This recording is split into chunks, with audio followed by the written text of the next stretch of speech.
Жараткан Теңир өз сыноолоруна чыдаган адамга гана турмуштук сыноолорун тартуулайт деп айтылат. Күнүмдүк карын маселеси, аштык же токтукта эмес азаптанган ооруга, же жылдар бою эт шылынып чач түшкөн оор апатка чыдаган адамдар бар. Мындай адамдарды көпчүлүк адамдар каардуу деп ойлошот. Бирок кеп анда эмес. Турмуштук сыноолорго камчыны бекем кармап тигөтүү кайраттуу адамдардын иши. Мына ушул кажыбас кайраттын артында шам сыяктуу үлбүлдөгөн үзүлбөс үмүт, же болбосо мекенди сүйүү сыяктуу улуу сезимдердин аркасынан күч кубат алып талай бороон чапкынды кесип өткөн Келгинбай Аксакалдын өрнөктүү өмүрүн баяндоочу Татым туз аңгемеси бүгүнкү бир китептин баянында.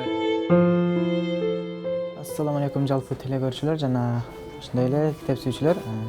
Бүгүнкү сиздер менен баяндай турган китебибиз бул Аман Саспаевдин Татым туз аңгемеси жөнүндө айтып берелик. Бул чыгармада ошо кыргыздар Кытайга барып кайра үркүманда кайтып келе жатканда Келтоборсуна кабылып калган Келгинбай деген ал кезде ошо 30 жаштан өткөн ушундай курагы болот. Жана ооруп калып калат. Жана ошондой эле аял дагы аны менен ошо өзүнүн күйөөсүн таштабай калып калат. Бул жерден ошо кыргыздардын аялдардын улуулугун жана ошондой эле күйөөсүн ушунчалык сыйлагандыгын жана ошондой урматтап жана ошондой нарк насилде түшүнүп алгандыгын байкасак болот. Уйгурлар менен калып ошол жерде күйөөсү оорудан айыкканга чейин кошо болуп ошо күйөөсүн айыктырат. Эки кыз бир улду болуп, эки баласын жерге берет. Жана ошондой эле бир эле ошо баласын калат.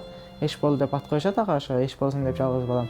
Жана ал дагы баягы ошо чоңойгондо ошол жердеги баягы мугалимдик кесип менен окуп, ошол жерде балдарга сабак берет.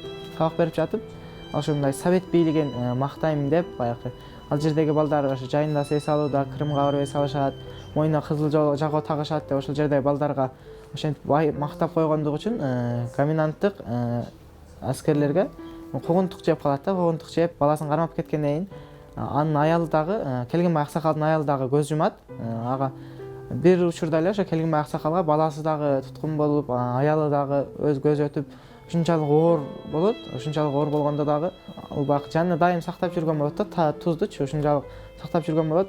Ал баягы туткунга келип жатканда дагы баласына ошо тузду берип, кайсы жерде жүрсөң дагы ошо тузду татып жүр, мекениңди сагынганда, ата энеңди сагынганда деп айтып туз берген болот.